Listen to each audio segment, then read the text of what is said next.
నుంచి కీర్తనలు 66వ అధ్యాయం 10వ వచనం. కీర్తనలు 66 10వ వచనం ఈరోజు మనం మూలవాక్యంగా చదువుకొని ఉన్నాము. ఈరోజు ఉదయకాలమందు తెలపాడు సంఘములో ధర్మశాస్త్రం అనగా ఏమి, ధర్మశాస్త్రములో మనము వేటిని పాటించాలి, వేటిని పాటించకూడదు. ఈరోజు క్రైస్తవ సమాజంలో పాత నిబంధనలో అనబడిన ధర్మశాస్త్రం అంటూ చాలామంది ఎరుగని వారు ఉన్నారు, చాలామందికి తెలియని వారు ఉన్నారు. పాత నిబంధన ధర్మశాస్త్రం అని అనగానే ప్రారంభం ఆదికాండం మొదలుకొని మలాకి వరకు ఇదంతా పాత నిబంధన, ఇది ధర్మశాస్త్రం అని ఆలోచన కలిగిన వారు చాలామంది ఉన్నారు. మరియు కొందరేమో ధర్మశాస్త్రము పాత నిబంధన పాటించవచ్చు అని కొందరు సలహాలు ఇస్తారు, కొందరు తెలియపరుస్తుంటారు. మరికొందరు చూడబోతే ధర్మశాస్త్రం అనేది లేదు, ధర్మశాస్త్రం అనేది లేదు అని బోధించే వాళ్ళు కూడా లేకపోలేదు. మత్తయి సువార్తలో యేసు ప్రభు అంటాడు, ధర్మశాస్త్రాన్ని నేను నెరవేర్చడానికి వచ్చాను అంటాడు. ధర్మశాస్త్రాన్ని నేను కొట్టివేయడానికి రాలేదు, పాత నిబంధనను నేను కొట్టివేయడానికి రాలేదు, దానిని నేను నెరవేర్చడానికి వచ్చాను పోతే ఎఫెసీ సంఘానికి అపోస్తుడైన పౌలు అంటాడు, ఆయన తన శరీరమునందు ధర్మశాస్త్రాన్ని కొట్టివేశాడు, పాత నిబంధన కొట్టివేశాడు అంటాడు. యేసుక్రీస్తు ప్రభుల వారేమో ధర్మశాస్త్రం పాత నిబంధన కొట్టేయలేదన్నాడు, నెరవేర్చడానికి వచ్చానంటాడు. అపోస్తుడైన పౌలేమో ఎఫెసీ సంఘానికి, కొరింథీ సంఘానికి, హెబ్రీ సంఘానికి పత్రికలు రాస్తూ ఆ పత్రికలలో అంటాడు, నేను ధర్మశాస్త్రాన్ని, యేసుక్రీస్తు ప్రభుల వారు తన శరీరమునందు ధర్మశాస్త్రాన్ని కొట్టివేసి ఉన్నాడు అంటాడు. ఇలాగున అసలు ధర్మశాస్త్రం కొట్టివేయబడిందా, ఆ ధర్మశాస్త్రములో దేవుడు నెరవేర్చి అది ఈరోజు మనకు అందుబాటులో ఉందా అనే ప్రశ్నలు అనేక మంది క్రైస్తవులలో ఉంటూ ఉన్నాయి. తద్వారా బైబిల్ చదువుకుంటున్నప్పుడు కూడా కాస్త అర్థం కానటువంటి స్థితిగతి. వీటన్నిటిని జ్ఞాపకంలో పెట్టుకొని పార్ట్ 1 పార్ట్ 2గా 2 ప్రసంగాలను గత వారంలో పార్ట్ 1గా, ఈ వారంలో పార్ట్ 2గా ధర్మశాస్త్రం అంటే ఏంటి, ధర్మశాస్త్రంలో వేటిని మనం పాటించాలి, వేటిని మనం పాటించకూడదు, పాత నిబంధన అంటే ఏంటి, ఆ పాత నిబంధనలో వేటిని మనం పాటించాలి, వేటిని మనం పాటించకూడదనే అద్భుతమైన వివరణ నేను ఇచ్చి ఉన్నాను. చాలా అద్భుతంగా వివరణ ఉంటుంది. ఆ వర్తమానం మీరు వినిన తర్వాత ధర్మశాస్త్రము పాత నిబంధన మీద మీకున్న ప్రతి అపోహ, ప్రతి ప్రశ్న కూడా తొలగిపోద్దని నేను భావిస్తున్నాను. కనుక ధర్మశాస్త్రము పాత నిబంధన గురించి తెలుసుకోవాలి అని అనుకుంటే మాత్రము తప్పకుండా ఈ ప్రసంగాలని మీరు ఫాలో అప్ అవ్వండి, లేకుంటే వినండి. తప్పకుండా మీకు చాలా విషయాలు నేర్పుతుంది అనుటలో ఏ సందేహం లేదు. మంచిది. చదవబడిన లేఖనాన్ని కాస్త జాగ్రత్తగా చెప్పబడిన లేఖనాన్ని జాగ్రత్తగా చదవండి. అది సమీర్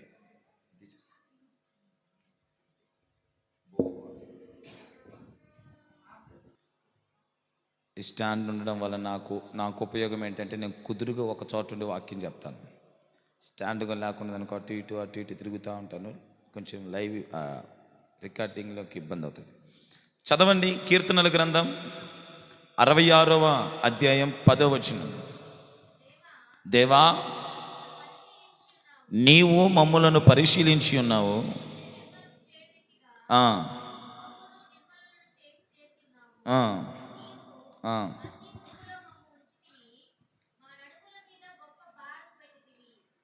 చాలు విందాం. ఈ 66వ కీర్తన 10వ వచనాన్ని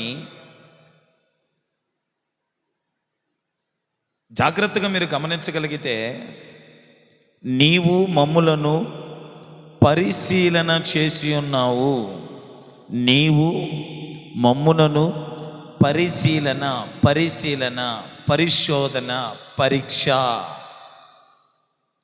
పరిశీలన, పరిశోధన, పరీక్ష.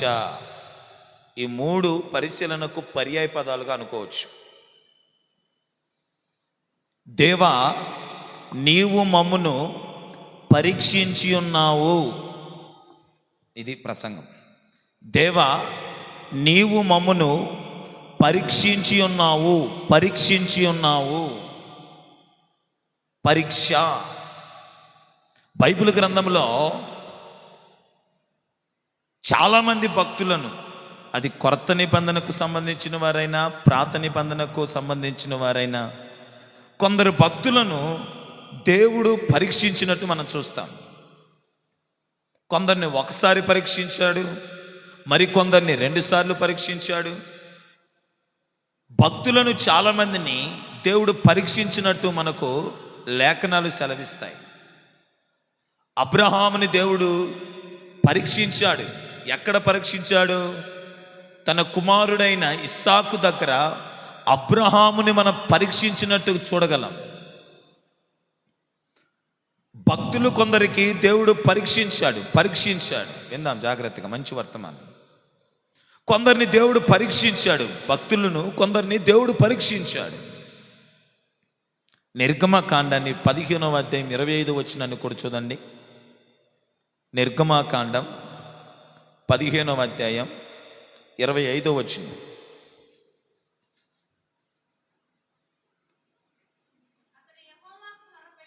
అతడు యెహోవాకు మొరపెట్టెను.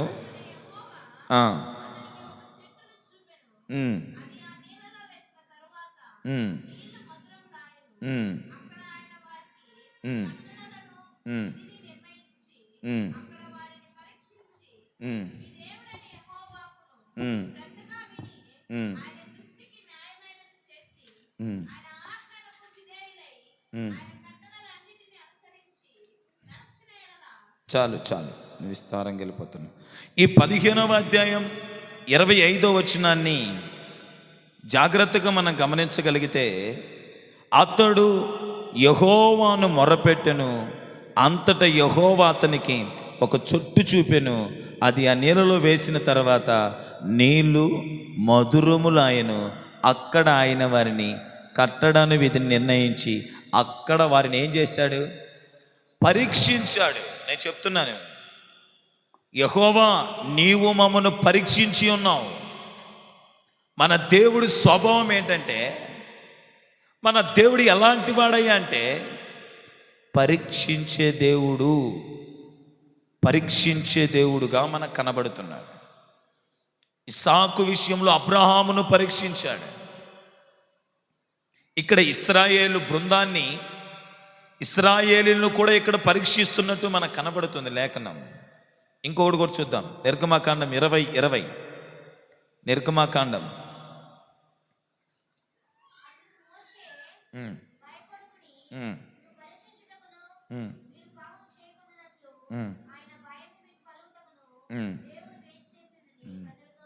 చాలండి. ఈ నిర్గమకాండం 20:20లో కూడా దేవుడు పరీక్షిస్తున్నట్టు మనం చూస్తూ ఉన్నాం.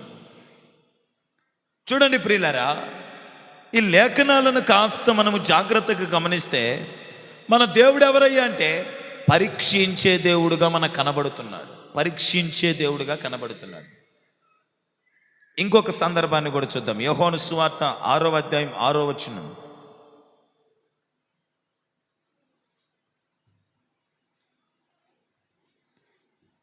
యోహాను సువార్త 6:6. ఇంకొక లేఖనం. ఏమి చేయనయుండెనో తానే ఎరిగి ఉండి అతనిని పరీక్షించుటకు ఇలాగడిగను.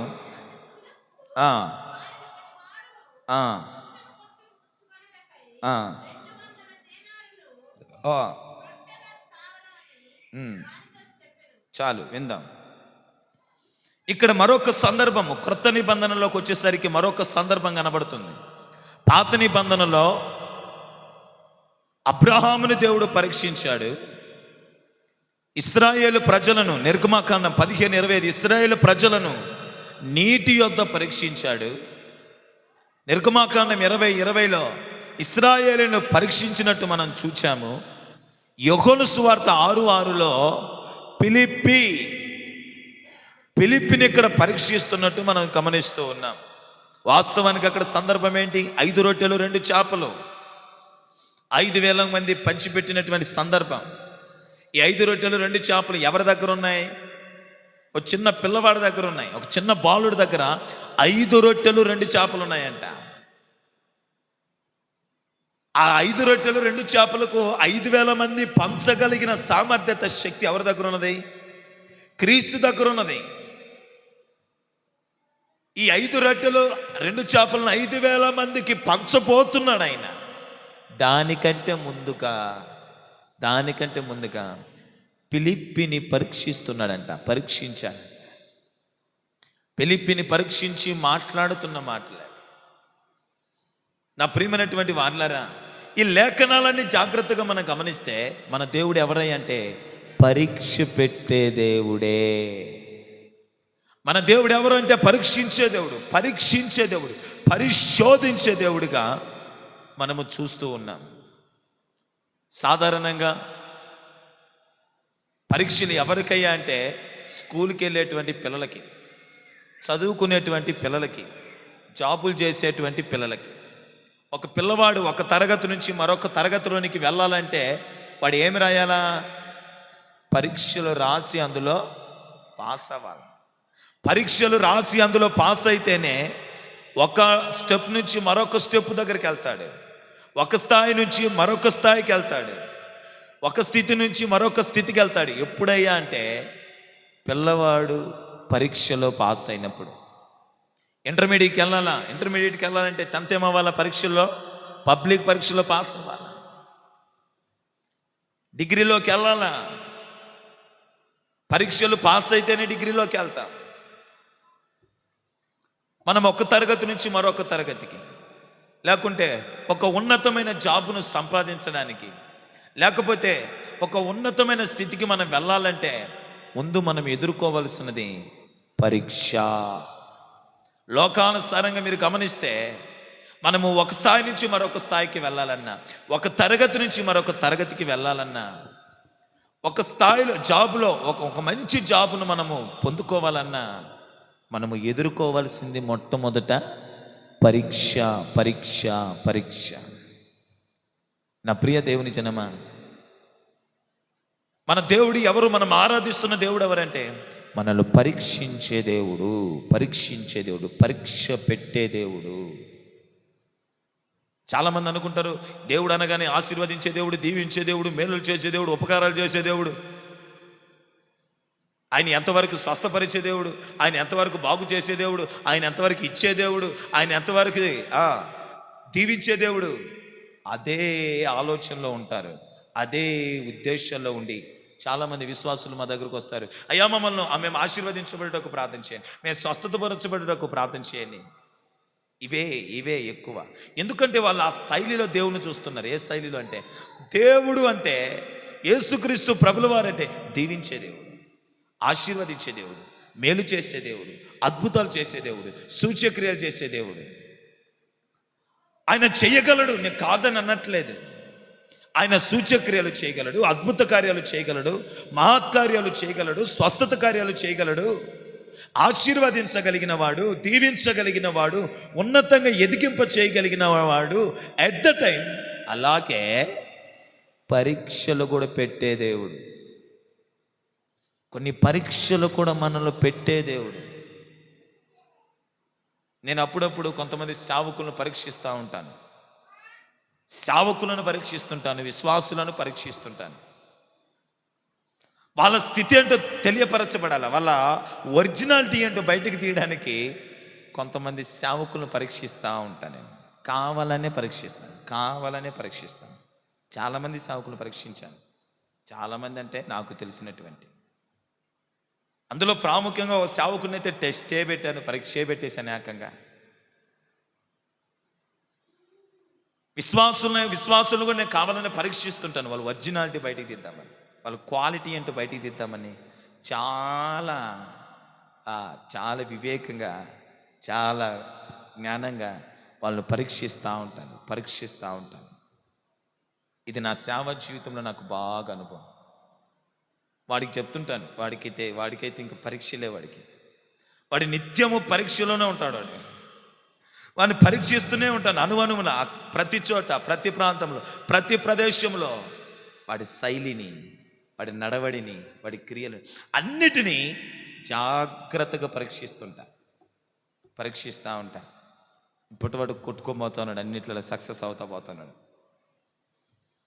నేను ఎందుకు ఈ మాట చెప్తున్నానంటే, ఒక సాదాసీదా మనుషులమైనటువంటి మేమే పరీక్షిస్తున్నాము. లోకానుసారంగా ఒక స్థాయి నుంచి మరొక స్థాయికి వెళ్ళడానికి ఖచ్చితంగా పరీక్షలు ఎదుర్కోవాల్సిందే. అదే దేవుడు అంటూ, దేవుడు కూడా మానవుడిని పరీక్షిస్తాడంట. దేవుడు మనిషిని, విశ్వాసిని పరీక్షిస్తాడని లేఖనము తెలవపరుస్తూ ఉన్నాయి. నీటి దగ్గర పరీక్షించాడు, రొట్టెలు ఆహారం దగ్గర పరీక్షించాడు. తన కుమారుని ఎక్కువ ప్రేమిస్తున్నావా, నన్ను ఎక్కువ ప్రేమిస్తున్నావని అక్కడ పరీక్షించాడు. ఇలా చెప్పుకొని పోతే సౌలుని పరీక్షించాడు. అడుగడుగున దేవుడు మానవుడిని, మనిషిని, విశ్వాసిని ఏం చేస్తున్నాడు? పరీక్షిస్తున్నాడు. జాగ్రత్తగా బ్రతుకుదాం. ఎందుకు? దేవుడు మనల్ని పరిశోధిస్తూ ఉంటాడు. పరీక్షలలో పరీక్షిస్తూ ఉంటాడు. మనల్ని పరిశోధిస్తూ ఉంటాడు ఆయన, మనల్ని పరిశీలిస్తుంటాడు ఆయన. భూమి మీద బ్రతుకుతూ విశ్వాస జీవితాన్ని నడిపించుకుంటున్న మనల్ని దేవుడు పరీక్షిస్తూ ఉంటాడు. ఓ వ్యక్తి ఒక ఆశీర్వాదకరమైన స్థితికి వెళ్ళాలంటే, ఒక దీవెనకరమైన స్థితికి వెళ్ళాలంటే, ఒక ఉన్నతమైన స్థితికి వెళ్ళాలంటే ఆ వ్యక్తి మొదట ఎదుర్కోవాల్సింది పరీక్ష. ఒక తరగతి నుంచి మరొక తరగతికి అడుగు పెట్టాలంటే ఆ వ్యక్తి ఎదుర్కొంటుండేది పరీక్ష. ఒక మంచి జాబును సంపాదించాలంటే ఆ వ్యక్తి ఎదుర్కోవాల్సింది పరీక్ష. కొందరికైతే ఇప్పుడు కలెక్టర్ జాబ్ కొట్టాలంటే ఒక 3 పరీక్షలు రాయాల్సి వస్తుంది. టీటీసీ టీచర్ జాబ్ కొట్టాలంటే ఒక 2 పరీక్షలు రాయాలి. కానిస్టేబుల్ జాబ్ కొట్టాలంటే ఒక 2 పరీక్షలు రాయాలా. పరీక్షలుంటేనే ఉన్నతమైన స్థితికి, పరీక్షలుంటేనే ఉన్నతమైన స్థాయికి, పరీక్షలుంటేనే ఆశీర్వాదమైన స్థితికి వెళ్ళగలుగుతాం. అందుకే దేవుడు మనలో కూడా దీవించే ముందు, ఆశీర్వదించే ముందు, మనకు మేలు చేసే ముందు దేవుడు మనకు కూడా కొన్ని పరీక్షలు పెడతాడు. ఈరోజు చెప్తాను ఆ పరీక్షలు ఏంటో. దేవుడు మనకు కొన్ని పరీక్షలు గుండా మనల్ని నడిపిస్తాడు. కొన్ని పరీక్షలు మనకు కూడా పెడతాడండి. ఆ పరీక్షలలో మనం నెగ్గాలి. ఆ పరీక్షలలో మనం విజయాన్ని చూడాలి. ఆ పరీక్షలలో మనం సక్సెస్ను సాధిస్తే మన జీవితాలను దేవుడు ఎలా చేస్తాడయ్యా అంటే, 1 పేతురు 1వ అధ్యాయం 7వ వచనం. 1 పేతురు 1వ అధ్యాయం 7వ వచనం.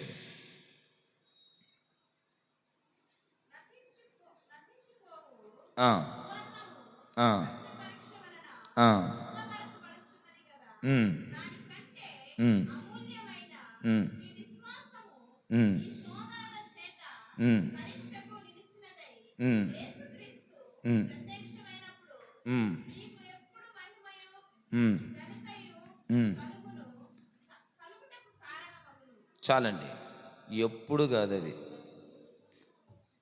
పరీక్షలలో మనం నిలిస్తే, పరీక్షలలో మనం విజయాన్ని సాధిస్తే, దేవుడి పరీక్షలు పెట్టినప్పుడు ఆ పరీక్షలను మనము పాస్ అవ్వగలిగితే దేవుడు మనకిచ్చేది ఏంటో చెప్పనా?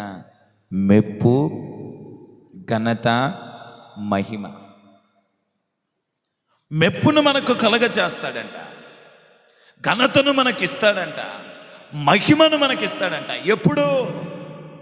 పరీక్షలలో మనము సక్సెస్ సాధించినప్పుడు, పరీక్షలలో మనం విజయాన్ని సాధించినప్పుడు, పరీక్షలలో మనం పాస్ అయినప్పుడు. ఎవరికి? పరీక్షలలో విజయాన్ని సాధించిన వాళ్ళకి, పరీక్షలలో సక్సెస్ సాధించిన వాళ్ళకి, పరీక్షలలో పాస్ అయిన వాళ్ళకి. ఏంటి? మెప్పు, ఘనత, మహిమ ప్రభు కలగ చేస్తాడంట. పరీక్షలలో విజయం సాధించాలి. అయ్యా నేను క్రైస్తవుడినే, నేను క్రైస్తవురాలునే, నేను మందిరానికి వెళ్తున్నా, నాకు పెట్టే ప్రతి పరీక్షలలో నేనేమవుతున్నా? ఓటమి అయిపోతున్నా, ఫెయిల్యూర్ అవుతున్నా, సక్సెస్ లేదు. నువ్వు ఆశపడ మాకు మెప్పు ఘనత మహిమల కొరకు.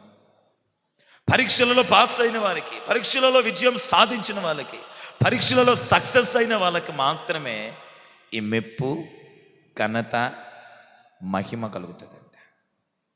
ఈరోజు ఒకవేళ నాకు మెప్పు కావాలి, నాకు ఘనత కావాలి, నాకు మహిమ కావాలి అని నువ్వు అనుకుంటే నీకుండబోయే పరీక్షలలో నువ్వేం సాధించాలి?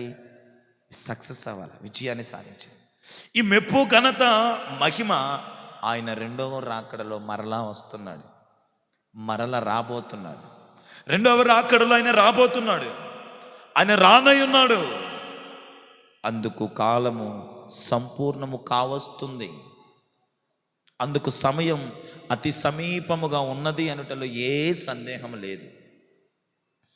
ఆయన వచ్చినప్పుడు మనకు మెప్పునిస్తాడు, ఆయనకు ఘనతనిస్తాడు, మనకు మహిమనిస్తాడు. ఎవరికయ్యా అంటే ఈ పరీక్షలలో పాస్ అయిన వాళ్ళకు మాత్రమే, ఈ పరీక్షలను నెగ్గిన వారికి మాత్రమే ఆయన వచ్చినప్పుడు ఘనతను, మెప్పును, మహిమనిస్తాడు. అందుకే మనకు పరీక్షలు ఉంటాయి. ఆ ఘనతను మనం పొందాలంటే, ఆయన చేత మెప్పును మనం పొందాలంటే, ఆ మహిమను మనం ధరించాలంటే మనకు పరీక్షలు తప్పవు. ఖచ్చితంగా మనకు పరీక్షలు ఉంటాయి, తప్పక మనకు పరీక్షలు ఉంటాయి. ఆ పరీక్షలలో మనం నెక్కగలిగి, ఆ పరీక్షలలో పాస్ అయ్యి, ఆ పరీక్షలలో ముందుకు సాగగలిగితే మనకు ఘనత, మెప్పు, మహిమ ఆయన రాకడలో మనకు దొరుకుతుంది. ఇంకా దేనికి మనకు పరీక్షలు? నిర్గమకాండం 20 అధ్యాయం 20 వచనం.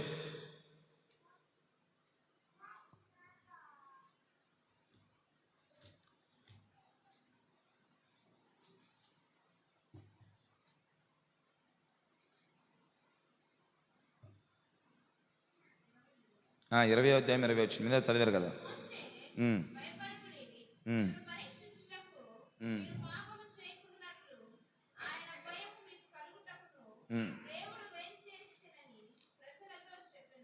చాలండి, విందాం.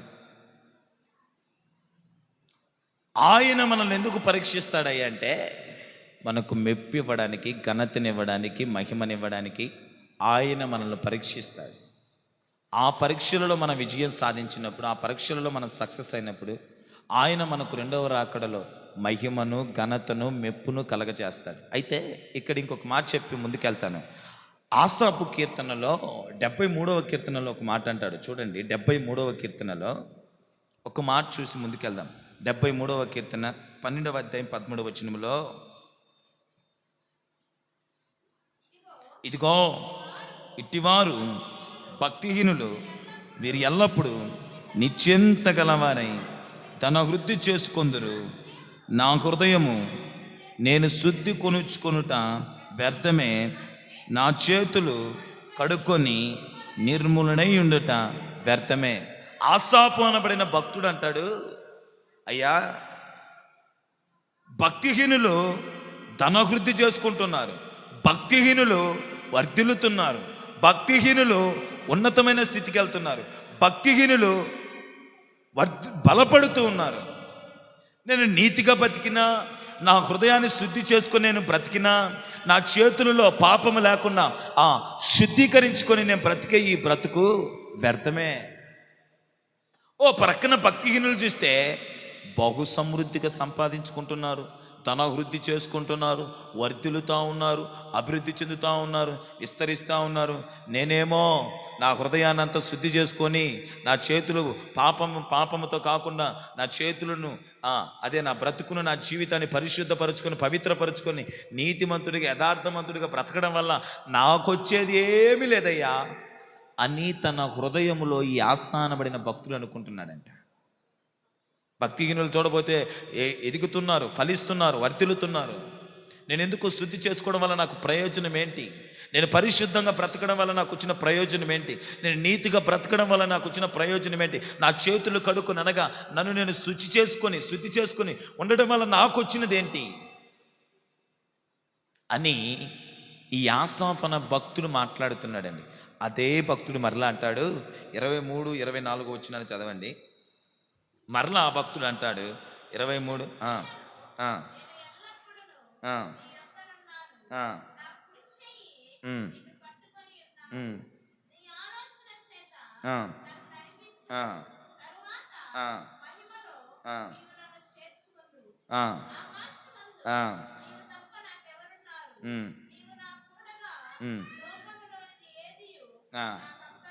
ఇందాకేమన్నాడు? నేను భక్తి చేసి దేనికి? నేను పరిశుద్ధంగా ఉండడం వల్ల ఉపయోగం ఏంటి? నేను నీతిగా బ్రతకడం వల్ల ఉపయోగం ఏంటి? భక్తిహీనులు చూడబోతే ఉన్నతంగా ఎదుగుతున్నారే, భక్తిహీనులు చూడబోతే ధనవృద్ధి చేసుకుంటున్నారే, భక్తిహీనులు చూడబోతే వర్ధిల్లుతున్నారే. నేను ఇక్కడ పరిశుద్ధంగా బ్రతకడం వలన, నేను నీతిమంతుడిగా బ్రతకడం వలన, నేను నిందారహితుడిగా బ్రతకడం వలన, నన్ను నేను శుద్ధీకరించుకొని బ్రతకడం వలన వచ్చేదేంటయ్యా, నాకేంటి మేలు అన్నటువంటి ఈ భక్తుడు అంటాడు 23, 24లోకి వచ్చేసరికి నీ ఆలోచన నన్ను నడిపించుదువు, తరువాత మహిమలో నీవు నన్ను చేర్చుకొందువు. నీవు నన్ను మహిమలో చేర్చుకుంటావు, నీవు నన్ను మహిమతో నింపుతావు, మహిమలో నన్ను చేర్చుకుంటావు అంటూ నీవు నాకుండగా ఈ లోకంలో నాకేది అక్కర్లేదు, ఇక నువ్వుంటే నాకు ఇంకేంటి అక్కర్లేదు, నాకు ఏది అక్కర్లేదని ఆసాపు భక్తుడు మాట్లాడుతున్నాడు. నా ప్రియులరా, ఈ పరీక్షలలో మనం పాస్ అవడం వల్ల, ఈ పరీక్షలలో మన విజయాన్ని సాధించడం వల్ల మనకు దేవుడిచ్చేది ఏంటంటే ఘనత, మెప్పు, మహిమ. మీలోకి రావచ్చు, మాకెందుకు ఈ పరీక్షలు, మేమెందుకు ఈ పరీక్షలు సక్సెస్ అవ్వాలా? ఈ పరీక్షలు ఉండటం వల్ల మాకొచ్చే మేలేంటి? ఏ పరీక్షలైనడు వృద్ధి చెందుతున్నాడు, ఏ పరీక్షలైనడు వర్ధిల్లుతున్నాడు, ఏ పరీక్షలైనడు ధనవృద్ధి చేసుకుంటున్నాడు? పరీక్షలు అంట, మాకు దేనికి పరీక్షలు, మేమెక్కడ రాసాము ఈ పరీక్షలు, మేమెక్కడ ఈ పరీక్షలో నిలబడామని ఆలోచన మనలో పుట్టొచ్చు. కనుక నా ప్రియులారా, ఇదిగో ఈ పరీక్షలలో దేవుడు మనకు పరీక్షలు కలగజేస్తాడు. ఆ పరీక్షలలో మనము నెగ్గగలిగితే, ఆ పరీక్షలలో మన విజయం సక్సెస్ను సాధించగలిగితే ఘనతిస్తాడు, మెప్పిస్తాడు, మహిమను మనకు కలగజేస్తాడు. ఇంకా నిర్గమాకాండం 20:20లో ఇందాక చదివారు. ఎందుకు మనకు పరీక్షలు అంటే మనలో భయాన్ని పుట్టింప చేయడానికంట. ఎందుకు మనకు పరీక్షలు దేవుడు మనకు ఎందుకు కలగజేస్తాడయ్యా అంటే మనలో ఒక భయముతో మనం బ్రతకడానికి, భయము కలిగి మనము జీవించడానికి, భయము కలిగి మన బ్రతుకును కట్టుకోవడానికంట. నిజమే కదా? ఈరోజు దేవుడు అంటే భయం ఎవరికి ఉంది? భయం అంటే దేవుడు అంటే భయం చాలా అరుదుగా కనబడుతుంది. దేవుడు అంటే భయం లేదు. దేవుడు అంటే లెక్కలేని ప్రజలు విస్తారంగా మన కంటికి కనబడుతున్న వారు లేరా? భయం లేదు. అలాగే త్రాగి మందిరంలోకి వెళ్ళి ఇష్టానుసారంగా బూతులు మాట్లాడొచ్చేసేవాళ్ళు లేకపోలేదు. భయం లేదు దేవుడు అంటే. ఈరోజు భయం లేని ప్రజలందరూ ఈ పరీక్షలు మనకేం కలగజేస్తాయంటే భయాన్ని కలగజేస్తాయంట. నిజమే కదా? 10వ తరగతి పరీక్ష ఉందంటే నిద్రపోయే వాళ్ళు ఎవడో చెప్పండి? బాలాజా, 10వ తరగతి పరీక్ష ఉందంటే మనిషికి నిద్ర రాదు. ఇంటర్మీడియట్ పబ్లిక్ పరీక్ష ఉందంటే మనిషికి నిద్ర రాదు, నిద్ర ఉండదు. ఆ పరీక్ష ప్రారంభమైన పరీక్ష రేపు ఉదయాన్నే, ఈరోజు నైట్ అంతా జాగారం. ఇదివరకు అన్నాడు చేయని జాగారం, కప్పు టీ అప్పుడే, నిద్ర ఉండదు. 12 గంటలకు నిద్రపోతాం, 2 గంటలకు లేస్తాం, 3 గంటలకు లేస్తాం, చదువుతూనే ఉంటాం. స్కూల్ దాకా, కాలేజ్ ఎగ్జామ్ హాల్కి పోయి దాకా చదువుతూనే ఉంటాం. ఆ పేపర్ అంతా చినిగే దాకా చదువుతూనే ఉంటాం. లాస్ట్కి ఎగ్జామ్ హాల్లోకి వెళ్ళేటప్పుడు కూడా మళ్ళీ వెనక్కి వచ్చి బుక్ను ఒకసారి తిరగ తిప్పేసుకొని మరలా పెడతాం. భయం. మేము 10వ తరగతి ఫస్ట్లో పబ్లిక్ పరీక్ష రాసేటప్పుడైతే అస్సలు ఎక్కడ ఆ రూమ్స్ ఎక్కడ ఉన్నాయో, ఆ స్పాట్లో ఎప్పుడు వస్తారో, మమ్మల్ని ఎప్పుడు ఎవడు ఎడబట్టుకుంటాడో, వీళ్ళు చెప్పిన మాటలన్నిటిని బట్టి మాకు ఆ టైంలో ఏం గుర్తుంటాయో, ఏం గుర్తుండవో, పరీక్ష పేపర్ ఎట్లా వస్తుందో, ఎట్లా రాయాలో, ఇవన్నీ భయం. ఈ పరీక్షల యొక్క భయం అంట, భయం. ఈ పరీక్షలు మనకు దేనికంటే దేవుని మీద మనకు భయమును కలగజేస్తాయంట. ఈ పరీక్షల వలన మనకు దేవుడి మీద భయాన్ని కలగజేస్తాయి. అందుకే మనకు పరీక్షలు. Praise the lord. శబ్దం గట్టిగా హల్లెలూయా, హల్లెలూయా. పరీక్షలు మనకు ఘనతను, మెప్పును, మహిమను తీసుకొస్తాయి. పరీక్షలు ఎందుకయ్యి అంటే మనలో భయాన్ని, దైవికమైన భయం, అది మంచిదా కదా? దైవిక భయం మనకు మంచిదా కదా? భూమి మీద బ్రతుకుతున్న మనకు దైవికమైన భయం ఉండాలా. ఆ దైవికమైన భయం లేనోడు చెక్కడు దొరకడు, చెక్కడు దొరకడు. దైవికమైన భయం లేకపోతే, గుండెలో వెన్నులో దైవికమైన భయం ఉంటే చాలా జాగ్రత్తగా బ్రతుకుతాడు, చాలా జాగ్రత్తగా బ్రతుకుతాడు. భయం లేనోడు ఇష్టానుసారంగా, నచ్చినట్టుగా, వాడికి మెచ్చినట్టుగా బ్రతుకుతాడు. భయం ఉన్నాడు, ఓమ్మో నా బ్రతుకేమైపోతుంది, నా జీవితం ఏమైపోతుంది, నేనేమైపోతాను, దేవుడు చూస్తున్నాడు, దేవుడికి అన్ని కనబడుతున్నాయనే భయంతో బ్రతుకుతాడు. మనలో దైవిక భయం ఉండుట మనకు మంచిది, మనకు మేలు. ఆ దైవిక భయము మనలో దీవెనలోనికి నడుపుతుంది. ఆ దైవిక భయం ఎప్పుడంటే మనకు పరీక్షలలో ఎందుకంటే మనకు ఆ దైవిక భయం మనలో పుట్టడానికి, ఆ దైవిక భయం మనలో దీవెనలోనికి నడుపుతుంది. ఆ దైవిక భయం మనల్ని మంచి మార్గంలోనికి నడుపుతుంది.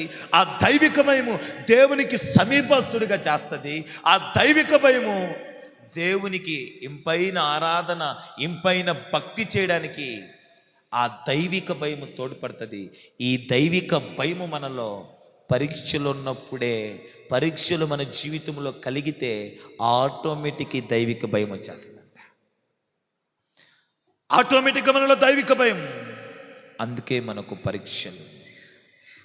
పరీక్షల వలన మనకు మెప్పు, ఘనత, మహిమ కలుగుతుంది. పరీక్షల వలన మనలో దైవిక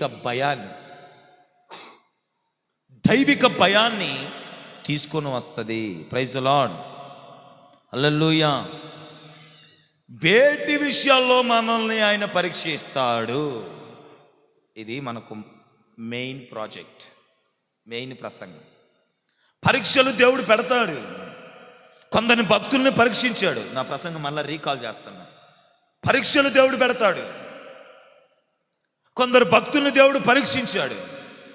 నీటి యొద్ద పరీక్షించాడు, ఆహారం యొద్ద పరీక్షించాడు, 40 సంవత్సరాలు ఇశ్రాయేలుని అరణ్యంలో పరీక్షించాడు. పరీక్షలు దేవుడు పెడతాడు. ఆ పరీక్షలు దేనికై అంటే మనకు మహిమను, మెప్పును, ఘనతను తీసుకొస్తాయి. ఆ పరీక్షలు దేనికై అంటే మనలో దైవిక భయము ఏర్పడడానికి పరీక్షలు మనకు కలుగుతాయి. ఇప్పుడు ఏ విషయాలలో మనకు పరీక్షలు? మ్యాథ్స్ సబ్జెక్ట్గా, 10వ తరగతిగా, ఇంటర్మీడియట్గా ఏ విషయాల్లో మనకు పరీక్షలు? నెంబర్ 1 ద్వితీయోపదేశకాండం, మంచి ప్రసంగం, 13:3.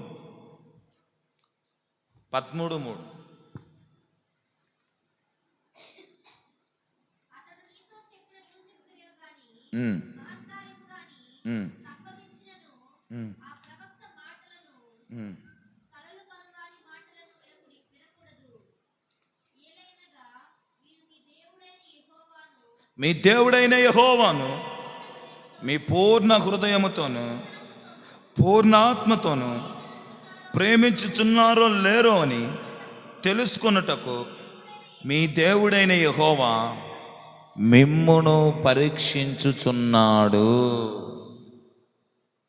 ఎందుకు దేవుడు మనల్ని పరీక్షిస్తున్నాడంట? ఎందుకు మనల్ని దేవుడు పరీక్షిస్తున్నాడు? పూర్ణ హృదయముతో, పూర్ణ ఆత్మతో దేవుణ్ణి మనము ప్రేమిస్తున్నామా లేదా అనే విషయం మీద మనల్ని పరీక్షిస్తాడంట. పూర్ణ హృదయముతో, పూర్ణ ఆత్మతో మనం దేవుని పరీక్షిస్తున్నట్టు సక్సెస్ అయితే, విజయం సాధించిన వారమైతే మనకు మెప్పు కలుగుతుంది, ఘనత కలుగుతుంది, మహిమ కలుగుతుంది, మనలో దైవిక భయం పుడుతుంది. ఇప్పుడు దేవుడు మనల్ని దేని విషయంలో పరీక్షిస్తున్నాడు? నీవు పూర్ణ హృదయముతో పూర్ణ ఆత్మతో ఆయనను ప్రేమిస్తున్నావా, ఆయన ప్రేమిస్తున్నావో లేదో అని పరీక్ష పెడతాడంట. ప్రతి విశ్వాసి, ప్రతి క్రైస్తవుడు తెలియకుండానే తమ జీవితంలో ఎదుర్కొంటున్న పరీక్ష ఇది. మన జీవితాల్లో ప్రభు ఏదైనా కార్యము చేయడానికి, ఏదైనా మేలు చేయడానికి, ఏదైనా అద్భుతాన్ని చేయడానికి మొదటిగా దేవుడు మనల్ని పరీక్షిస్తాడు. ఆ పరీక్ష ఈ పరీక్ష. ఏం పరీక్ష ఇది? మనము దేవుణ్ణి పూర్ణ హృదయముతో ప్రేమిస్తున్నామా, పూర్ణ ఆత్మతో ప్రేమిస్తున్నామా లేదా అనేదే ఈ పరీక్ష. పూర్ణ హృదయముతో, పూర్ణాత్మతో, పూర్ణ మనస్సుతో మనము దేవుణ్ణి ప్రేమిస్తున్నామా లేదనేది ఇక్కడ పరీక్ష చేస్తాడంట. ఈ పరీక్షే అబ్రహాముకి దేవుడికి పెట్టాడు. ఈ పరీక్ష పడిన మనోడికి, అబ్రహాముకి లేక లేక ఎన్నో సంవత్సరాలకి ఒకే ఒక్క కుమారుడు, ఆ కుమారుడి పేరు ఇస్సాకు. లేక లేక ఎన్నో సంవత్సరాలకి అది వృద్ధాప్యంలో ఒకే ఒక్క కుమారుడు పుట్టాడు. అతడి పేరు ఇస్సాకు. అల్లరి ముద్దుగా, ఎంతో ప్రేమగా ఇస్సాకును బహుశా అబ్రాహాం ప్రేమించుండొచ్చు. అబ్రాహాం బహు ఆస్తిపరుడు. అబ్రాహాముకి ఏది కొరత కొదువు లేదు, సమృద్ధిగా ఉంది అన్ని సమస్తమును. పిల్లలు చూడబోతే ఒకే ఒక్కడు, ఆ ఒక్కడి ఇస్సాకు. ఎప్పుడు పుట్టాడయ్యా అంటే దాదాపుగా వృద్ధాప్య వయసులో పుట్టాడు. ఆ టైంలో పుట్టిన పిల్లాన్ని అబ్రహాం ఎలా చూసుంటాడు చెప్పండి? అబ్రహాం ఎలా చూసుంటాడు చెప్పండి? అబ్రహాం ఇంట్లో పని చేసే పని వాళ్ళే 300 పైచులు కంట. పన్నోళ్ళు 300 పైచులు కంటే అబ్రహాం ఎంత సంపన్నుడు, ఎంత గొప్పోడు, ఎంత ఉన్నతుడు ఒకసారి ఆలోచిద్దాం. దాదాపుగా అంబానీని మించినోడు అనుకుంటా నేను. ఒక్కరు పని మనిషి ఇంట్లో ఉంటే మనం ఈ ఊరికి చిక్కము, దొరకము, మన కాలు భూమి మీద నిలబడదో ఆనదో, చెట్ల మీదనే ఉంటాం మనం. దిగిరాజక్కయ్య అబ్బా, ఇంట్లో పని మనిషి ఉంది కాబట్టి చెట్టెక్కిన చెక్కయ్య దిగిరాదే. ఒక్క పని మనిషి ఉంటే మనం ఆగం, భూమి మీద నిలబడం, భూమి మీద మన పాదం నిలబడదు, పైనే తిరుగుతుంటాం. అబ్రహాము నివాస గృహంలో 300 మంది పని వాళ్ళంట, పైచూలుకే 300 పని వాళ్ళంటే అబ్రాహాము ఆస్తి ఎంత, అబ్రాహాము గొర్రెలు ఎంత, అబ్రాహాము సంపద ఎంత, అబ్రాహాము పొలం ఎంత. ఒకానొక సమయంలో లోతుకి అబ్రహాముకి ఏం జరుగుతుంది? ఘర్షణ. ఎందుకు చెప్పనా? భూభాగం సరిపోక వీళ్ళిద్దరికి ఘర్షణ, వీళ్ళిద్దరు తగాదాలు ఏర్పడతాయి. ఎందుకో? భూభాగం, వాళ్ళ ఆస్తులు, వాళ్ళ గొర్రెలు, వారి మేకలు, వారి కాడున్న సమస్త సంపదకు ఏం సరిపోలేదు? భూభాగం సరిపోక ఇద్దరు కొట్టుకున్నారు. అబ్రహాము గొర్రెల కాపర్లు, లోతు గొర్రెల కాపర్లు ఇద్దరు కలబడతారు. ఎందుకంటే భూభాగం సరిపోవట్లేదు. వాళ్ళ ఆస్తిని ఇంకా ఎట్టుగాక నీకు ఏం కావాలో చెప్పరా నాయన అంటే, నాకు కొద్దిగో సొదొమ గొమొర్రా పట్టణం కంటూ పో, అడిపో. అబ్రహాం అక్కడ పంపించేస్తాడు లోతుని. అబ్రహాం ఆ కొండలు గుట్టల్లో అక్కడే నిలబడిపోతాడు. నేను ఎందుకు ఈ మాట చెప్తున్నానంటే, సంపన్నుడు అబ్రహాము, ఆస్తిపరుడు అబ్రహాము, మంచిగా సమృద్ధిగా అన్నీ ఉన్నవాడు అబ్రహాము. అలాంటోడి ఇంట్లో లేక వృద్ధాప్యములో ఒక కుమారుడు పుట్టాడు. ఆ కుమారుడు దేవుడు చెప్పిన కుమారుడు, ఒక కుమారుడు పుట్టాడు. అతడి పేరే ఇస్సాకు పుట్టాడండి. ఇస్సాకు పుట్టినప్పుడు ఆ కుమారుని అబ్రహాము ఎలా చూసుకొని ఉంటాడు మీరు చెప్పండి? ఈ అబ్రహాముని ఇస్సాకు ఎలా చూసుంటాడు? కాళ్ళు కూడా కింద పడనీయకుండా, మట్టి కూడా కాళ్ళకి అంటనీయకుండా చూసుకొని ఉంటాడేమో. అంత జాగ్రత్తగా,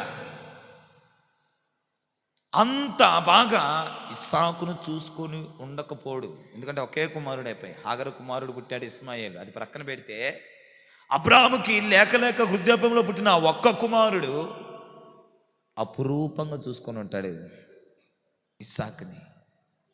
చాలా అపురూపంగా పెంచుంటాడు, చాలా అపురూపంగా చూసుకొని ఉంటాడు, చాలా అపురూపంగా ప్రేమించుంటాడు. ఒకరోజు, అబ్రామా, నీ ఒక్కగాను ఒక్క కుమారుడైన ఇస్సాకుని నాకు బలియాలయ్యా, నాకు బలియాల. వృద్ధాప్యములో లేక లేక ఒక కుమారుడు వృద్ధాప్యములో పుట్టి ఆడిని వాడిని అల్లరి ముద్దుగా పెంచుకొని, చాలా జాగ్రత్తగా పెంచుకొని, అపురూపంగా పెంచుకొని, ఎంతో ఉన్నతమైన ప్రేమను చూపి ఆ ఒక్క కుమారుని జాగ్రత్తగా కాపుని కాస్త యవనో వయసు వరకు తీసుకొచ్చి నిలబెట్టిన తర్వాత దేవుడు, అబ్రామా నీ కుమారు నాకు ఇయ్య అంటే అబ్రామ్ ఏమనాలి? అబ్రామ్ ఏం స్పందించాలి? ఇవ్వడానికి ఆ ధైర్యం ఎవరికి వస్తుంది? నీకు అర్థమవుతుందండి? ఆ ధైర్యము ఎవరికి వస్తుంది? నీ ఒక్కగానే ఒక్క కుమారుడు నాకు బలివు అనగానే అబ్రహాం మారో మాట మాట్లాడాల. నా భార్య ఉంది కదా, కాస్త చెప్పొస్తానే అనలా. విందాం, జాగ్రత్తగా విందాం, మంచి మాటలు చెప్తాను. నా భార్య ఉంది కదా, నా భార్యని అడిగి ఏ విషయమో చెప్తానే, ఈ మాట కూడా అనలా. సరే, నా కుమారుని అడిగితే, ఎరా నాన్న, దేవుడు నిన్ను బలికి అడుగుతున్నాడు, అవుతావా? అడగలా. తన పని వాళ్ళు ఉన్నారు, వాళ్ళకి ఏమైనా చెప్పాడా? వాళ్లకు చెప్పలా.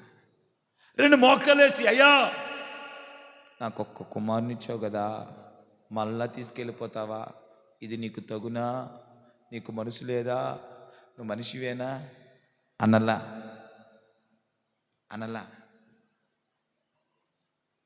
సొదొమ గొమొర పట్టణములు కాలిపోయేటప్పుడు వాళ్ళ పక్షమున మోకాలేసి, అయ్యా సొదొమ గొమొర పట్టణం ఒక 50 మంది ఉంటే రక్షిస్తావా?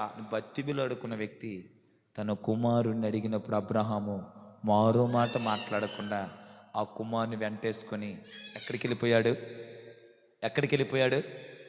బలివ్వడానికి కొండెక్కి వెళ్ళిపోయాడండి. బలివ్వడానికి సిద్ధపడిపోయాడు. బలివ్వడానికి కొండెక్కేశాడు. బలిపీఠం కట్టాడు. ఆ బలిపీఠం మీద కర్రలు పేర్చాడు. ఆ కర్రల మీద ఇస్సాకుని ఏం చేశాడు? పడుకోబెట్టేశాడు. కత్తెత్తాడు. నరకబోయేసరికి దేవుడు ఆపాడు. అబ్రాము పరీక్ష ఎక్కడ దాకా వచ్చింది? కుమారుడు మెడ మీద కత్తి పడే దగ్గరకు వచ్చింది అబ్రహాము పరీక్ష. అక్కడ అబ్రహాం ఏమయ్యాడు? సక్సెస్ అయ్యాడు. ఏమో మెడ మీద పెట్టబోయేసరికి, మెడ మీద అయిపోయేసరికి ఆపుతాడేమో, అడ్డు పెడతాడేమో. ప్రభు, నాకు మనసు రావట్లేదు, నా చేతులు ఆడట్లేదు, నా కాళ్ళు పని చేయట్లేదు, నా మైండ్ ఉండబెట్టట్లేదు, లేకుంటే ఆ టైంలో కళ్ళు తిరిగి పడిపోయి యాక్టింగ్ చేసి, ప్రభా ఇవన్నీ డ్రామాలు ఆడతాడేమో. ఏం డ్రామాలు అంటున్నాము? మెడ మీద కత్తి వెళ్ళేంత వరకు అబ్రామును పరీక్షిస్తూనే ఉన్నాడు దేవుడు. పరీక్షలో అబ్రాము పాస్ అయ్యాడు. మామూలు విషయంగా తన సొంత కట్టుకున్న భార్యకు కూడా చెప్పలేదు. ఏమని? కుమారుణ్ణి దేవుడు అడిగాడు, పోయి ఇచ్చొస్తానని చెప్పలా. భార్య కంటే దేవుడికి ఎవరు మిన్నా? భార్య కంటే అబ్రాహాముకి ఎవరు మిన్నా? అందుకే భార్యకి చెప్పలా.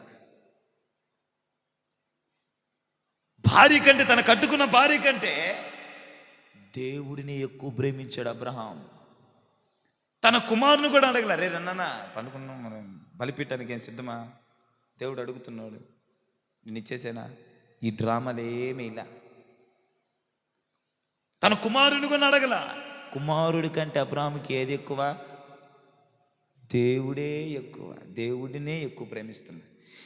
ఈ థీమ్ మొత్తములో, ఈ చరిత్ర మొత్తములో అబ్రహాము దేవుడిని ఎంత ప్రేమిస్తున్నాడు ఇట్టే అర్థమైపోద్ది. అబ్రహాముకున్నది ఒకానొక కుమారుడు. సర్వ ఆస్తి కంటే ఈ కుమారుడే మిన్న.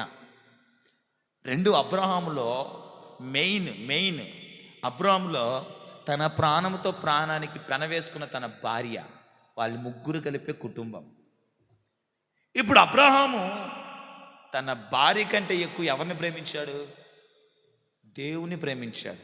ఒకవేళ తన భార్యనే ప్రేమించిన వాడైతే వెళ్ళి ఏం చెప్తాడు? సారా, దేవుడు ఈరోజు నాకు దర్శనమిచ్చాడు సారా. బలహీనంగా పోతాడు. దేవుడు నాకు ఈరోజు దర్శనమిచ్చాడు సారా.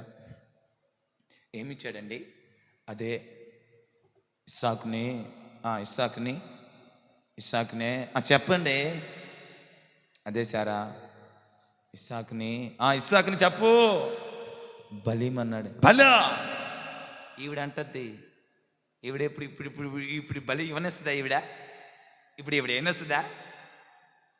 బల్లేదేం లేదు. బో దేవుడు బాగా చెప్పిన దేవుడు అని. దేవుడు ఏం లేడు. పుట్టక ఒక కుమారుని ఇస్తే ఆ కుమారుని మళ్ళీ బల్లా అంటదా సారా? 100% అంటది. అబ్రాహాము వెనక్కి వెళ్ళి సారా, ఇస్సాకుని దేవుడు బలి అడిగాడు అనగానే ఈవిడ గుండె కాస్త పట్టుకొని బల్లేదేం లేదు, ఆ దేవుడే ఇచ్చి ఆ దేవుడే తీసుకుంటాడా? తప్పు, తూచ్, ఇది కాదు, ఇది రాంగు. బలి లేదు, ఏమి లేదు. అడ్డం ఖచ్చితంగా పడిపోయేది అబ్రాహాముకి. పడతలేదా? 100% అడ్డం పడిపోయేది. 100% ఇస్సాకును బలి ఇవ్వనివ్వకుండా ఆటంక పెట్టేది. 100% ముందడుగు వేయనీయకుండా నిలిపేసేది. శారాకు కూడా అబ్రాహాం చెప్పేసి ఉంటే, కానీ అబ్రాహాము శారాకి ఏ విషయం చెప్పలే. ఎందుకు? నా దేవుడి కంటే నా భార్య నాకు అది కదా. పూర్ణ ఆత్మతో పూర్ణ మనసు దేవుని ప్రేమించడం అంటే అది అసలైన ప్రేమ. అలా మనం ప్రేమిస్తున్నామో లేదని మనల్ని పరీక్షిస్తాడంట. ఇంకొకగానే ఒక కుమారుడు, ఒకే ఒక్క కుమారుడు అండి. ఆ ఒక్కడు యవనస్తుడు. ఆ యవనస్తుడిని కూడా బలికి తీసుకొనిరా అంటే మనసు ఏమైనా పనిచేస్తుందా? హృదయం ఏమైనా పనిచేస్తుందా? ఏమైనా ఇంక నోట్లో మాటలు వస్తాయా? అదే మన బోటులు ఎన్ని డ్రామాలు వేస్తామో. దేవుడే బలిదా కిందకు ఏదన్నా ఇయ్యండి అమ్మ మందిరానికంటే నటులు అందరు దిగిపోతున్నారు. ఏదన్నా మందిరానికి ఏదైనా చేయండి, ఏదైనా ఇవ్వండి. నేను ఇప్పుడు దాకా ఎవరిని అడగలేదండో. నాకు దీనికి సంబంధం లేదు. జస్ట్ ఎగ్జాంపుల్ చెప్తున్నా. ఈ సంఘ విషయాల్లో, పరిచర్య విషయంలో నేను ఇప్పటిదాకా ఎవరిని ఏమీ అడగలేదు. అడిగిన దాఖలాలు కూడా లేవు. ఏదైనా మందిరానికి చేయండి అమ్మా అంటే అప్పుడే అంటది. ఆ మధ్య నేను ఒక ఆయనకి ఫోన్ చేశాను. అయ్యా, మందిరం చుట్టూ కొంచెం ప్రహరీ కట్టుకుంటున్నాము. నేను ఇంకా డబ్బుల గురించి మాట్లాడాల. మందిరం చుట్టూ కాస్త ప్రహరీ కడుతున్నాము.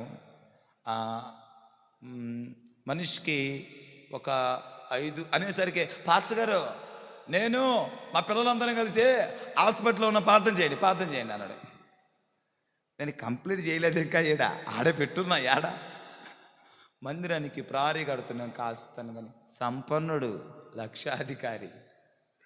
పాస్టర్ గారు, నా మాట నోట్లోనే ఉంది, ఇంకా కంప్లీట్ అవ్వలా.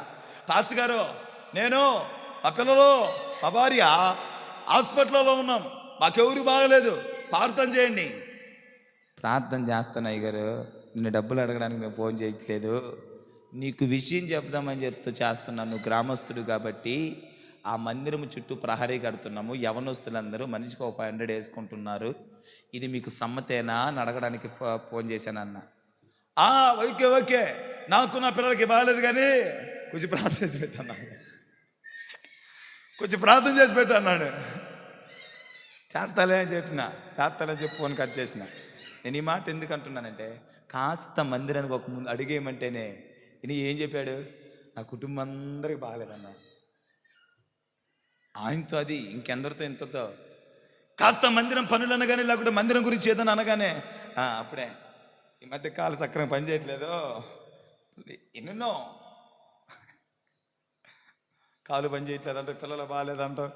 అప్పుడే ఉండిచ్చేస్తాయి. నాకు ఆ శ్రమలు ఉన్నాయి, నాకు ఈ కష్టాలు ఉన్నాయి, నాకు ఈ బాధలు ఉన్నాయి, నాకు ఇన్ని అప్పులు ఉన్నాయి, నాకు అన్ని తుప్పులు ఉన్నాయి, మొత్తం అప్పుడే ఇదివరకు అన్నాడు గుర్తుకురాని ఎన్ని ఆ రోజు మైండ్లో గర్రు గుర్రు అని తిరుగుతాయి.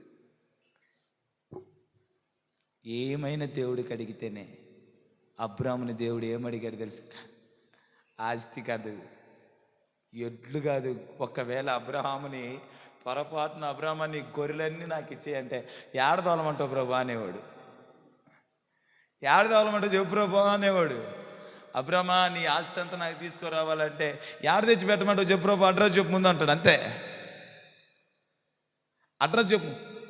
కొడుకు నీయడానికి వెనుకాడనోడు ఆస్తి గురించి ఆలోచిస్తాడా? కొడుకు నీయడానికి వెనుకాడనోడు భార్యను కూడా దేవుడి కంటే నాకు మిన్న కాదని ప్రేమించినోడు ఆస్తికి, మిద్దులకు, గొర్రెలకు, గోపురాలకి ఆశిస్తాడా? ఏడదోలమంటూ చెప్పు ప్రభా, ఫస్ట్ అడ్రస్ చెప్పు. ఏం చేయమంటావు? అబ్రహ్మ మరి నా పని అదంటే మరి ఏం చేయమని చెప్పు ప్రభు, ఏం చేయమంటావు చెప్పు. ఇది ఉంటుంది అబ్రహాం ప్రశ్న. ఇంకా పిల్లాడి దాకా ఎక్కడా? రూపాయి, 2 రూపాయలు, 3 రూపాయలు, 4 రూపాయలు కాడే మనం లాగి లాగి లాగి లాగి వెనక్కేస్తావా? ఇంకా పిల్లల్నే అడిగితే యేసు ప్రభుకు ఒక దండం, ఆ నడిపిస్తున్న ప్రభు కుమార్ పాస్టర్ గారికి 2వ దండం, ఆ సంఘానికి 3వ దండం, ఈ భక్తికి 4వ దండం. ఈ భక్తి వద్దు, ఈ దేవుడొద్దు. పాక మందిరానికి పోతే పిల్లని ఏమన్నాడు? ఇంకేంది, నేను పోయేది మందిరానికి. మందిరం వద్దు, పాస్టర్ వద్దు, ఆ సంఘమే నాకు వద్దని రాజీనామా చేసి వెళ్ళిపోయే వాళ్ళు కూడా లేకపోలేదు. అలాంటి స్థితి కలిగిన వాళ్ళు ఉంటారేమో బహుశా.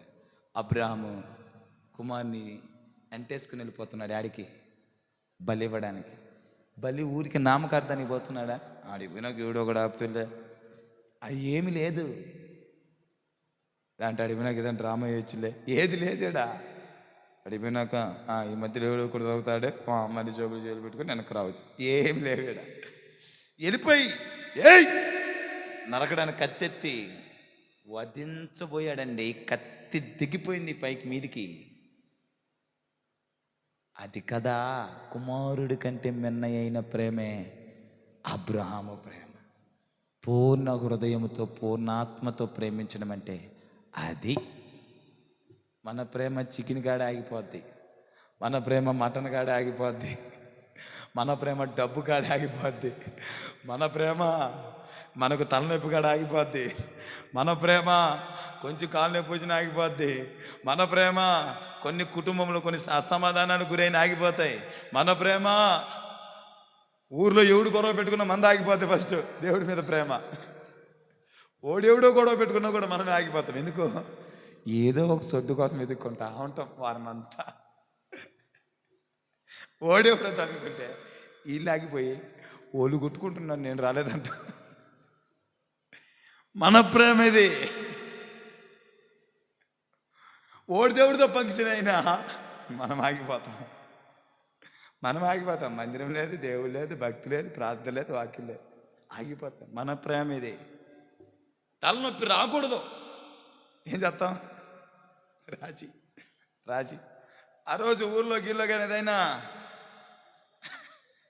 పొట్టేళ్ళ లేకపోతుంది ఏం పేరు అనుకో, ఆ రోజు పాట లేదు, ఆ రోజు ఆరాధన లేదు, వాక్యానికి మధ్యలో పోయి కూర్చొని ఆమె ఆశీర్వాదంతో ఇంటికి వెళ్తారు.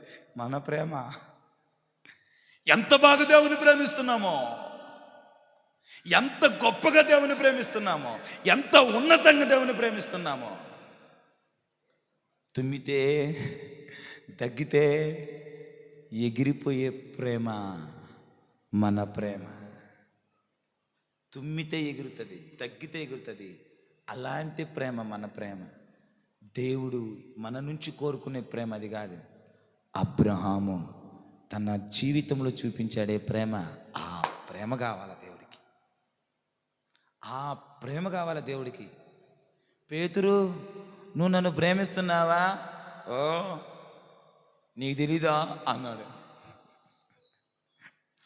పేతురు, నువ్వు నన్ను ప్రేమిస్తున్నావా? మరలా ఏంది ప్రభు అట్టంటావు? నాకంటే ఎక్కువ నిన్ను ప్రేమించేవాడు ఎవడు? పేతురు, నన్ను ప్రేమిస్తున్నావా? ఎన్నిసార్లు చెప్పాలి ప్రభువా నేను నిన్ను ఎంత ప్రేమిస్తున్నాను అన్నాడు. ఆ రాత్రికే నీ శపథాలు చేసిండేడా? ఆ రాత్రికే నువ్వు క్రీస్తుతో కూడిన శిష్యుడు కాదంటే ఆయన ఎవరు? నేనెరుగా. ఆయన ఎవరు? నాకు ఆయనకి సంబంధం లేదు. ఆ పక్క పోయేసరికి ఇంకొకటి అడిగాడు, నీకు క్రీస్తు తెలియదు, నువ్వు క్రీస్తుతో ఉన్నట్టున్నావే. ఏయ్, నేను ఎరుగను, నాకు తెలీదు, నాకు తెలీదు, క్రీస్తు ఎవరో నాకు తెలీదు. ఆ పక్క వెళ్ళేసరికి నువ్వు యేసు ప్రభుతో ఉన్నావు కదా. యేసుప్రభా, నాకేం తెలుసు? నేనా? ఆయనతో ఎప్పుడున్నా? నేను ఆయన మధ్యలో ఎప్పుడు తిరిగా? నాకు ఆయనకి సంబంధం లేదనక ఒక్కరోకో అనింది కోడి. యేసు ప్రభు సాయి అలా చూశాడంట పేతురు. యేసు ప్రభు అలా నిలబడిపోయినాడు సంఖ్యల చేత. ఆ మాట ఎప్పుడైతే వచ్చేసిందో, కొక్కురుకొని కోడి ఎప్పుడైతే కూసిందో, పేతురు బల్లి వెలిగిపోయింది. అలా చూశాడు. యేసు ప్రభు కళలో చూశాడు. కన్నీళ్లు పెట్టుకుంటే ఏడవడం ప్రారంభించాడు. లోతైన పశ్చాత్తాపం ఆ రోజు వచ్చింది పేతురికి. నేను ఎందుకు ఈ మాట చెప్పానంటే, పేతురు నన్ను ప్రేమిస్తున్నావు అంటే ఓహో మిన్నగా, పేతురు నా మీద నీకు ప్రేమ ఉందంటే మిన్న. కానీ ఒకానొక స్టేజ్లోకి వచ్చేసరికి పేతురికి దేవుడి మీద ప్రేమ కనబడాల. తర్వాత మారాడు, అత సాక్షి కూడా అయ్యాడు, అది పక్కన పెడితే ఆ సందర్భాన్ని చెప్తున్నా నేను. ఈరోజు క్రైస్తవ సమాజం ఇట్టి ప్రేమ కలిగిన వాళ్ళు కదా. జస్ట్ నోటి మాటల్లో దేవుని ఎంత ప్రేమిస్తున్నామని చెప్పగలిగితే కో కో కో కో కోటి ఇన్ఫినిటీ అంతగా నేను దేవుని ప్రేమిస్తున్నా అంటాం. మరి అట్టయితే నీ కుమారుని కాస్త పరిచర్యకి ఇస్తావా? అబ్బా, అది మాత్రం అడగొద్దు. ఒక్కోసారి దేవుని మందిరం పనులు చేయించేటప్పుడు నేను కొన్ని ఇళ్ళల్లోకి వెళ్ళి, అమ్మ కర్ర కావాలేమని ఇస్తావా అని అడుగుతా, కత్తి కావాలని ఏమైనా ఇస్తావా అని అడుగుతా, సుత్తి కావాలేమని ఇస్తావా అని కొన్ని మందిర పని నిమిత్తం అవసరతలు నిమిత్తం ఉంటాయి అడుగుతాను నేను. ఏమన్నా ఇస్తావా అంటే వాళ్ళు మొహాన్ని ఒకసారి అనకనే అంటారు, మాకు లేదు. ఎవరిల్లు? క్రైస్తవులు. ఒకవేళ మౌతుని పెట్టి నువ్వు దేవుని ప్రేమిస్తున్నావంటే, నాకంటే ఈ గ్రామంలో దేవుని ప్రేమించగలిగినోడు ఊరు లేడంటాం. దేవుని మందిరం పని జరుగుతుంది కదా, సుత్తో కర్రో పారో గడపరో ఇవ్వమంటే నాకు లేదు. ఉన్నా కూడా దాచిపెట్టి లేదు. అది మన ప్రేమ. దేవుడి రోజు నా నుంచి కోరుకుంటున్న ప్రేమ అంటే చెప్పనా, హృదయపూర్వకంగా దేవుణ్ణి ప్రేమించాలంట. హృదయపూర్వకంగా, ఆత్మతో హృదయముతో, పూర్ణ ఆత్మతో పూర్ణ హృదయముతో దేవుని మనం ఏం చేయాలా? ప్రేమించాల. ఆ ప్రేమ కోరుకుంటున్నాడు నీ నుంచి. ఇప్పటిదాకా డమ్మీ ప్రేమను నువ్వు కలిగి ఉన్నావు. డమ్మీ ప్రేమ నువ్వు దేవుని పట్ల డమ్మీ ప్రేమను చూపిస్తున్నావేమో. అలాంటి ప్రేమ నీదైతే ఈరోజు దేవుడు నీ నుంచి కోరుకుంటున్న ప్రేమ. పేతురు యేసు ప్రభుని చూసిన తర్వాత తన హృదయము పశ్చాత్తాపడి ఏడ్చి, ఆ తర్వాత ఆ యేసు ప్రభు కొరకు హతసాక్షి అయ్యాడే. ఆ ప్రేమ ఇక నీలో చూడాలని కోరుకుంటున్నాడు దేవుడు. ఇప్పుడు దాకా ఆ పేతురు ముందున్న ప్రేమ, ప్రేమిస్తున్నావా ప్రేమిస్తున్నా అన్న ఆయన సమయం వచ్చేసరికి, కొన్ని శ్రమలు, కొన్ని ప్రతికూలతలు, కొన్ని ఆటంకాలు, ప్రాణాపాయ స్థితికి వచ్చేసరికి రాజీ పడిపోయి ప్రేమిస్తున్నావు అంటే బొంకి జంకి ప్రేమించలేదని చెప్పి వెళ్ళిపోయాడు. ఈరోజు నీ ప్రేమ అదేనేమో. నీకు అన్ని బాగున్నప్పుడు నేను దేవుని ప్రేమిస్తున్నాను, నీకు అన్ని సరిగ్గా జరుగుతున్నప్పుడు నేను దేవుని ప్రేమిస్తున్నాను, నీకు అన్ని సక్రమంగా అనుకూలంగా ఉన్నప్పుడు నేను దేవుని ప్రేమిస్తున్నాను. కొన్ని ప్రతికూలతలు రాగానే, కొన్ని ఆటంకాలు రాగానే, కొన్ని అవరోధాలు రాగానే, కొన్ని శ్రమలు రాగానే దేవుడి ప్రేమ నీలో చల్లారిపోతుంది. దేవుని మీద నీకున్న ప్రేమ చల్లారిపోతుంది. ఏం పోతాంలే మందిరానికి ఈరోజు, ఏం విందాంలే వాక్యం ఈరోజు, ఏం ఆరాధన చేస్తాంలే. నీ ప్రేమ చల్లారిపోయి ఇట్టి స్థితిలో పేతురు వల్ల నీవుంటే ప్రభు నీతోనే మాట్లాడుతున్నాడు. ప్రభు నిన్నే దర్శిస్తున్నాడు. నీ ప్రేమ పూర్ణ ఆత్మతో, పూర్ణ మనసుతో. తర్వాత పేతురు ఎలాగ మార్పు చెంది దేవుణ్ణి తన ప్రాణం కంటే ఎక్కువ ప్రేమించేశాడు. దేవుని ప్రేమించేశాడు పేతురు. అంతగా దేవుని ప్రేమించేశాడు పేతురు. తన ప్రాణాన్ని పేతురుకు సిలువేస్తుంటే కాదు, అలా నేను సిలువేసుకోవడానికి యోగ్యుని కాదు, కొట్టు తిరగదిపో, అంత ఘోరంగా హతసాక్షి అని ప్రాణానికంటే ఎక్కువ ప్రేమించేవాడైపోయాడండి. మన ప్రేమ అలాంటిదేనా? కుటుంబాన్ని కంటే దేవుని ఎక్కువ ప్రేమిస్తున్నామా? భార్య కంటే, భర్త కంటే, పిల్లల కంటే, నీ ఆస్తుల కంటే, నీ ధనాన్ని కంటే, నీ కొడున్న సంపద కంటే, నీ అనుదిన జాబు కంటే, నీ జాబు కంటే, నువ్వు చేస్తున్న పనుల కంటే, డబ్బు కంటే నువ్వు దేవుడిని ఎక్కువ ప్రేమిస్తున్నావా? నువ్వు దేవుని ఎక్కువ ప్రేమిస్తున్నావా? బైబిల్ అనింది, దేవుని కంటే దేనిని నువ్వు ఎక్కువ ప్రేమిస్తావు? అదే విగ్రహం. విగ్రహం. పూర్ణ ఆత్మతో, పూర్ణ మనసుతో నువ్వు దేవుని ప్రేమిస్తున్నావు. ఆలోచిద్దాం, ఆలోచిద్దాం, ఆలోచిద్దాం. నీ నీ భర్త కంటే, నీ పిల్లల కంటే, నీ బాయ్ ఫ్రెండ్ కంటే, నీ గర్ల్ ఫ్రెండ్ కంటే, ఇంకా నీ డబ్బు కంటే, నీ జాబ్ కంటే, నీకున్నటువంటి లోకంలో నీ బంధువులు, నీ రక్త సంబంధికుల కంటే, నీ ఆచారాల కంటే, నీ సాంప్రదాయాల కంటే, వీటన్నిటికంటే మిన్నగా నీవు దేవుడిని ప్రేమించే వ్యక్తివేనా అన్నది నువ్వు ఆలోచించు. వాటన్నిటికంటే ఉన్నతంగా నువ్వు దేవుణ్ణి ప్రేమిస్తున్నావా? దేవుడి మీద నీకు ప్రేమ ఉందా? 500 ఏమిస్తే, 500 కూలి ఇస్తే దేవుని మందిరాన్ని విడిచిపెట్టిపోతున్నాం మనం. 500 కూలికి ఆశపడి నీకు ప్రాణం ఇచ్చి, నీకు భూమి నిలబడ్డానికి, నేను భూమి మీదకి మనిషిగా తీసుకొచ్చి, నేను భూమి మీద నిలబెట్టి, నీకు గాలి ఇచ్చి, నీకు నీరు ఇచ్చి, నీకు చంద్రుని ఇచ్చి, నీకు సూర్యుని ఇచ్చి, నీకు సర్వ సృష్టిని ఇచ్చి, 6 దినాలు నువ్వు బ్రతుకు, ఒక్క దినాన్ని నాతో గడుపు, అది ఒక హాఫ్ డే నాతో గడుపయ్యా అంటే 500 కకృతి పడి నువ్వు వెళ్ళిపోతున్నావు అంటే నీ ప్రేమ ఎంత గొప్పదో, నీ ప్రేమ ఎంత గొప్పదో. ఉదయం తింటే సాయంకాలానికి అరిగిపోయే 4 ముక్కల కోసము, 4 చెక్కల కోసము దేవుడు మందిరాన్ని, దేవుడు ప్రార్థన, దేవుని వాక్యాన్ని విడిచిపెడుతున్నావంటే నీ ప్రేమ ఎంత ఉన్నతమైందో. నీ బాయ్ ఫ్రెండ్ కంటే, నీ గర్ల్ ఫ్రెండ్ కంటే వాన్నైనా వదులుకోలేను కానీ దేవుణ్ణైనా వదిలిపెట్టేస్తానన్నా నీ ప్రేమ ఎంత ఉన్నతమైందో. నీ ప్రేమ ఎంత ఉన్నతమైందో. నా పిల్లలకి, నాకు, నా కుటుంబానికి ఏదన్నా అయితే, ఏమన్నా అయితే నేను మందిరానికి రాను, ఆరాధనకు రాను, ప్రార్థనకు రానంటే నీ ప్రేమ ఎంత ఉత్తమమైందో, ఎంత గొప్పదో.